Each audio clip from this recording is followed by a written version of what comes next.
Hi, I'm Justin Stitt, and I'm going to be looking into our path of societal advancement. Since the beginning of time, humanity has endeavored to advance our disposition in the world, from the agricultural revolution into the first and second industrial revolutions and through the information revolution, and into the technological evolution of today.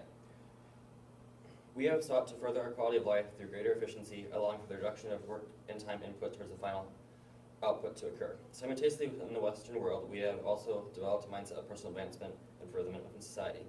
Given these constructs and the idea of mental fulfillment and repetitive work brought about by Camus in the myth of Sisyphus, and the prospect of mass job loss brought about by Thompson in The World Without Work, it led me to my question, will our current path of development benefit us, and if so, how? In order to understand our current path of development will benefit us, we must first understand the path of development which we are on. Often today we hear about how robots are going to take over our jobs in the news. However, jobs being replaced by alternative measures are nothing new.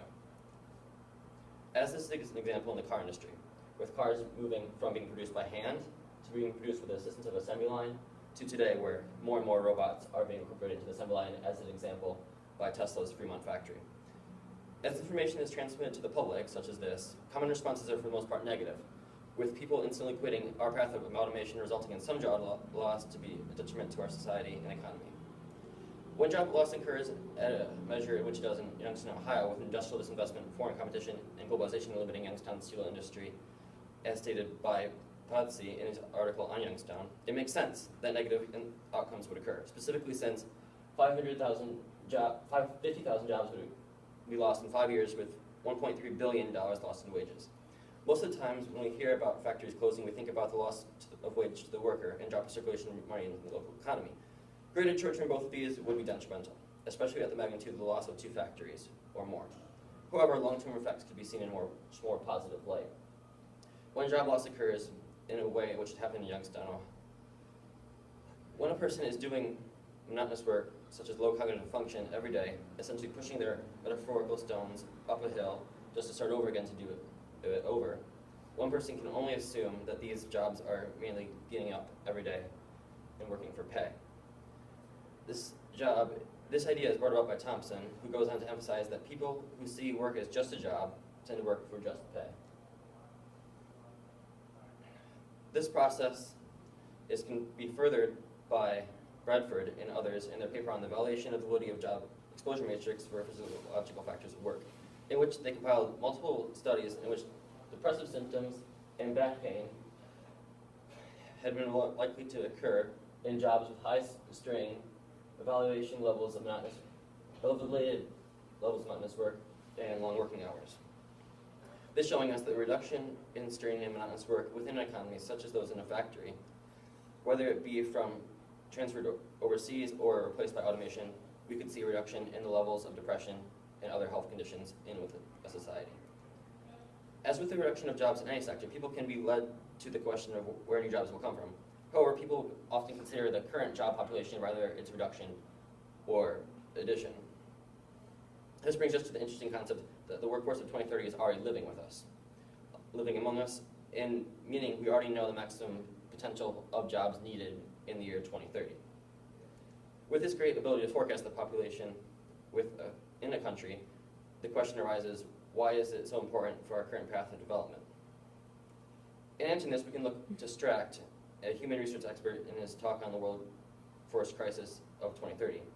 Between now and the years following 2030, we'll see the last of the baby boomers exiting the workforce, which will lead to a drastic reduction in the labor supply across the globe. As calculated by Stracht, countries such as Brazil and Germany will have labor shortages of 23, 33%, while the US will have a 4% growth, or surplus. While some might argue that numbers of people working past their retirement age is increasing, this point still stands that the workforce with the baby boomers will eventually die out, and we'll need to find alternative measures to replace. One possible solution for this is to allow factories to compete in global competition to allow situations such as Youngstown, Ohio to happen, randomly creating little ghost towns across the globe. While a second solution allows for the slow implementation of automation throughout the globe, allowing for the dispersal of jobs across countries in which allow for a less likely chance of situations such as Youngstown's to happen. This shift in the workforce makeup is nothing new. Professor Arthur talks about this in his concept on talk on Will Automation Take Away All Our Jobs? In explaining the shift from 25% of the U.S. population farming to 2% between over a century, along with the coinciding of U.S. shift from an increasing tech and more kids being sent to high school. We can now relate this shift to what's happening today in this world, with just under 70% of U.S. high school students going on to college in comparison to them rarely going on at the beginning of the last century. This shows us that the path toward a reduction in the amount of factory-level jobs in America is already underway. The level of baseline education in the U.S. workforce is rising, allowing for the replacement and reduction of lower-level jobs, such as those already in the workforce. And although those already in the workforce may come upon hard times, the transition will take place, and the path has been set to allow for the shift to come forth for the next generation. In pondering the question of whether or not our current path of development will benefit us, it is safe to say that there is no definitive answer. For every nook and cranny within this globe, this is largely due to the fact that each town has its own breakdown, along with each town varying in its staple businesses. However, when looking at the country level, it starts to make more sense of how our current path and development could be more beneficial over time. As we have impending loss of workers in the workforce leading up and following 2030, when applied to a personal level, health conditions could improve, as well, and overall, the gradual condition of our current path of development with implementation of automation and monotonous tasks and the transfer of jobs overseas could be seen as a benefit to the Western world and the globe. This allowing our pursuit of greater efficiency while enabling us to create a smoother transition of the baby boomers out of the workforce. And some of those sources. All right. I'm going to ask you a question.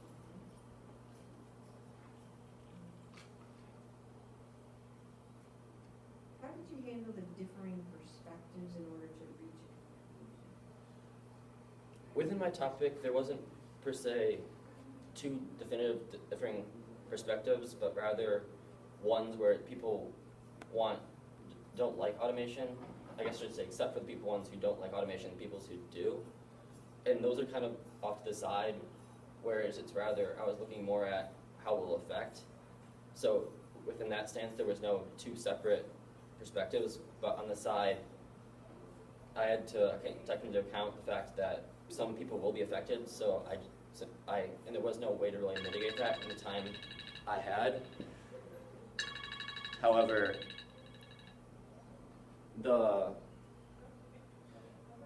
with the implementation of the other perspective of it being beneficial, or automation, people not caring for or wanting automation, it was more of